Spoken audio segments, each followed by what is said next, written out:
पैगाम टीवी के मुनफरिद उसलूब और मुस्तनद मालूमात पर मबनी बेशुमार दीनी और तालीमी वीडियोस देखने के लिए हमारा चैनल सब्सक्राइब कीजिए और हमारी नई वीडियोस से अपडेट रहने के लिए बेल आइकॉन पर क्लिक कीजिए। अस्सलामु अलैकुम वरहमतुल्लाहि वबरकातुहू। मेरा नाम सादिया अशरफ है और मैंने इस्लामिक स्टडीज़ में मास्टर्स किया है। तो ये अल्लाह ताला की बहुत बड़ी रहमत है कि अल्लाह ताला ने मुझे ऐसे घराने में पैदा किया जिसमें मैं देखती थी अपने वालिदैन को, अपनी वालिदा को ख़ास तौर पे कि वो उनका रुझान नमाज की तरफ बहुत ज़्यादा था। मुझे आज भी वो बचपन का अपना वाक़या याद आता है कि जब हम फजर की नमाज़ नहीं पढ़ते थे तो अम्मी हमारा नाश्ता बंद कर दिया करती थी और हमें सज़ा के तौर पे छत पे भेज देती थी कि अब जब तक दोबारा ज़ोहर का टाइम नहीं आता तुम लोग वापस नहीं आ सकते। तो आज अल्हम्दुलिल्लाह किताबुल्लाह को पढ़ा, उसे समझा तो ये बात समझ आई कि ये तो नमाज, रोज़ा, ज़कात, हज, कलमा तैयबा, ये तो हमारे बेसिक बुनियादी पिलर्स हैं। तो रोज़ा अल्हम्दुलिल्लाह साल में अल्लाह पाक ने जैसे एक बार फ़र्ज़ किया, 30 दिन हम रखते हैं, और ज़कात और हज तो साहब इस्तिताअत पे है। फिर पीछे जब इस तौहीद पर हम हैं, ला इलाहा इल्लल्लाह और मोहम्मद रसूलुल्लाह, तो जो मानने वाला है वो पीछे रह के जाता है नमाज। तो अल्हम्दुलिल्लाह नमाज की अहमियत और नमाज की मोहब्बत और नमाज की हलावत जो आप सल्लल्लाहु अलैहि वसल्लम जिस तरह फरमाया करते थे कि मेरी आंखों की ठंडक नमाज में है, वो अब आके अल्हम्दुलिल्लाह आहिस्ता आहिस्ता उस फीलिंग की तरफ मैं बढ़ने लगी हूँ। क्योंकि नबी सल्लल्लाहु अलैहि वसल्लम की वो हदीस मुझे याद आती है कि जिसमें आपने फरमाया कि जो अच्छी नमाज़ें खुशू वाली नहीं होंगी, ये उसका मफ़हूम है हदीस का। आपने फरमाया कि वो काले कलोटे कपड़े में लपेट के उस फ़र्द के मुंह पर मार दी जाएंगी। तो अल्हम्दुलिल्लाह इस्लाम के बुनियादी पिलर्स को समझने का मौका किताबुल्लाह को पढ़कर मिला। और मेरे लिए जो बहुत बड़ी लर्निंग थी जब मैं किताबुल्लाह की अल्हम्दुलिल्लाह स्टूडेंट थी, और अल्हम्दुलिल्लाह तालिब इल्म तो इंसान हमेशा ही रहता है, इल्म का तालिब, कुरान के इल्म का तालिब तो इंसान हमेशा रहता है, कि मुझे अपनी बहन की सडन डेथ का पता चला और 26 ईयर्स में उसकी डेथ हो गई। मेरे लिए बहुत बड़ी ये शॉकिंग थी बात।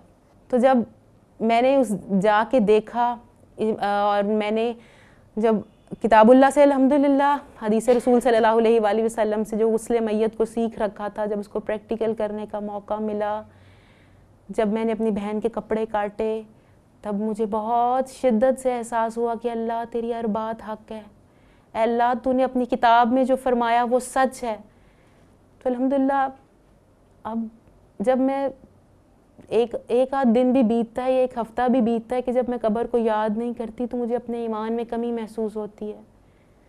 तो अल्हम्दुलिल्लाह ज़िंदगी को एक मकसद मिला किताबुल्लाह पढ़ के। अल्लाह पाक ने फरमाया अपनी किताब में, अल्लाह पाक फरमाते हैं वल्लज़ीना जाहदू फ़ीना लनहदियन्नहुम सुबुलना। अल्हम्दुलिल्लाह कलामुल्लाह पढ़ के ये सफ़र अब जारी है और इन शा अल्लाह ज़िंदगी के आखिरी लम्हे तक इसको जारी रखना है, क्योंकि हमने लौट के अल्लाह के पास जाना है। और अल्लाह ताला ने सूरह आल इमरान में जो बात फरमाई वो हमेशा मुझे क्लिक करती है कि अल्लाह ताला फरमाते हैं कि जो शख्स आग से बचा लिया गया और जन्नत में दाखिल किया गया फ़क़द फ़ाज़, वो कामयाब हो गया। आज से मैं अगर अपने कॉलेज लाइफ को देखूं, जब मैंने कुरान पढ़ने का इरादा किया था, वैसे खातून हमारे कॉलेज में आई थी और आके उन्होंने छोटी छोटी अल्लाह के नबी की सुन्नतें मुझे बताई थी। हम सब खड़े थे और हमें असेंबली में उन्होंने सुन्नतें बताई कि सीधे हाथ से कंघी करना अल्लाह के नबी का असूल था, दांतों को साफ़ करना, जूते पहनना, कपड़े पहनना, आप सीधे हाथ का इस्तेमाल आप किया करते थे। उन्होंने एंड पे एक बात कही थी कि अगर कोई फ़र्द भी इस सुन्नत को अपनाता है तो वो फ़र्द मेरे लिए सदका जारिया बन सकता है। तो मैंने सोचा वो मैं क्यों नहीं बन सकती। और हम लोग बैठ के फिर प्लान किया करते थे।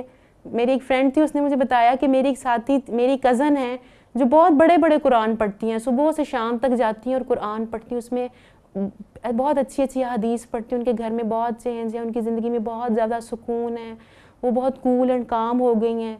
तो मुझे ये बातें बड़ी अट्रैक्ट करती थी कि जब मैं अपनी इस तालीम से फ़ारिग होंगी मैं ज़रूर किताबुल्लाह की तरफ आऊँगी, मैं भी देखूँगी कि वो क्या पढ़ती हैं। तो अल्हम्दुलिल्लाह किताबुल्लाह को उसके बाद मुझे ज्वाइन करने का मौका मिला اور بہت خوبصورتی کے ساتھ اس کو میں نے پڑھا، اور اب میری زندگی کا یہی مشن ہے کہ انشاءاللہ اس کو لے کے چلنا ہے. جو زندگی پہلے میری بے مقصد تھی اب با مقصد ہے کہ ہر کام میں نے اپنے اللہ کی رضا کے لیے کرنا ہے. اور جیسے اللہ پاک نے اپنی کتاب میں سورہ زاریات میں فرما دیا کہ میں نے جنوں اور انسانوں کو اپنی عبادت کے لیے پیدا کیا، تو انشاءاللہ عبادت کو اپنی زندگی کا مشن بنانا ہے. کہ آپ صلی اللہ علیہ وآلہ وسلم عبادت کرتے تھے. کتاب اللہ کو پڑھ کے مجھے پتہ چلا والدین کی خدمت بھی عبادت ہے، کسی کی مدد کرنا بھی عبادت ہے، کوئی مشکل میں ہے اور اس کے لیے بالکل آؤٹ آف دا وے بھی چلے جانا عبادت ہے، کیونکہ اللہ تعالیٰ نیتوں کو اور اخلاص کو جانتا ہے. یہی میری زندگی کا مشن ہے. پیغام ٹی وی